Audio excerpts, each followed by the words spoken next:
for tuning in to the February's edition of The Scoop. I'm your host, Tiffany Young. In this episode, we will introduce the 2019 Engineers of the Year announced at the All Hands at Headquarters, report on a new lighting project at Naval Station Mayport that will help sea turtles, check in with a member of the environmental team in Fort Worth, and more. So let's get started. Captain Mike Monreal held an all-hands meeting for Corps personnel on January 8th. The skipper discussed the vital role that NAVFAC Southeast plays in both the national and maritime strategic plans and delivered his command safety message. He also formally announced the 2019 NAVFAC Southeast Military and Civilian Engineers of the Year. Assistant Public Works Officer Lieutenant Kristen Krasinski and Waterfront Engineer Mr. John McCoy. Lieutenant Krasinski received this award for managing a 23-person facilities management division and spearheaded a $500 million Kings Bay Dry Dock Recapitalization Working Group. Mr. McCoy was recognized for his support of the Kings Bay Dry Dock Recapitalization Project, as well as his support of the Command's Emergency Operations Center during Hurricane Matthew in 2016. Captain Monreal described the power duo as shining examples of the engineering expertise and stellar military and civilian employees of NAVFAC Southeast.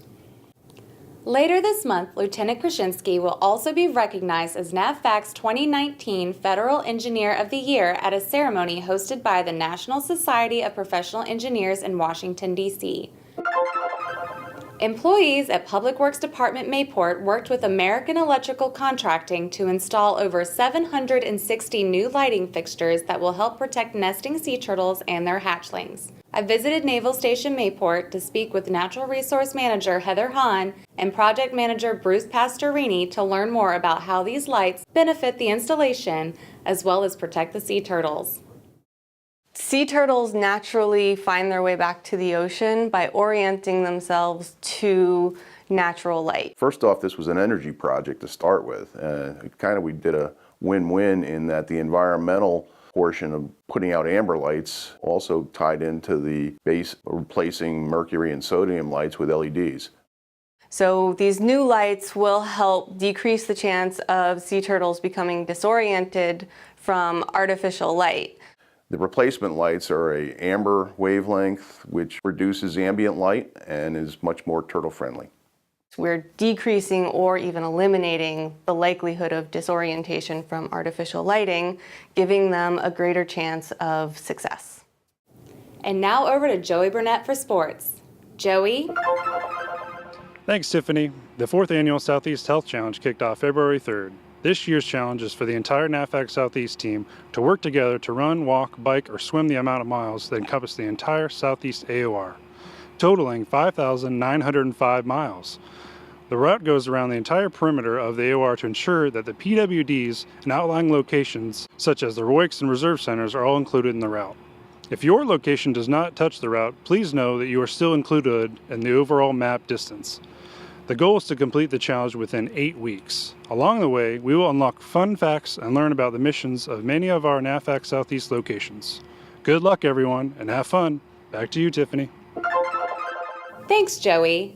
On January 14th, environmental engineer Jen Sapin traveled to Naval Air Station Joint Reserve Base, Fort Worth, Texas, to conduct an inventory of sinks and faucets at the base's Child Development Center and school facilities.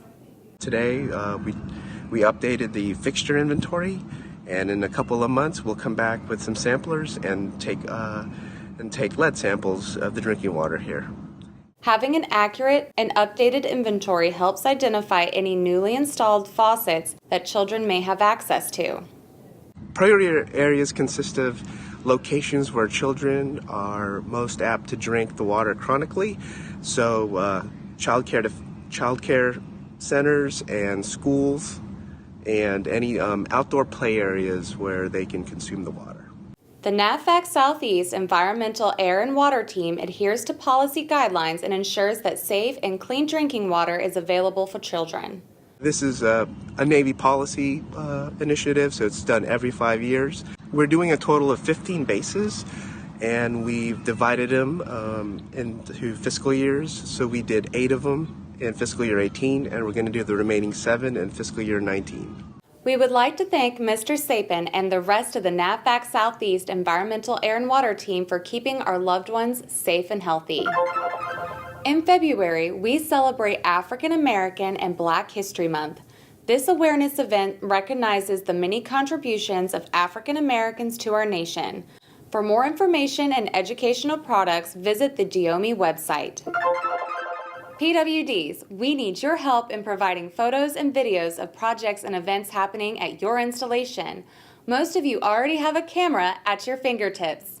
Later this month, we will be releasing a video with our top 3 tips on how to take better photos and videos with your cell phone's camera, so stay tuned. Remember to share your content with us at this email address. Also like our Commands Facebook page and subscribe to our YouTube channel. That's all the time we have for this month's episode. If you like what we are doing and have any suggestions, please leave a comment below. In closing, we leave you with photos submitted from our PWD locations across the Southeast. Until next month, goodbye!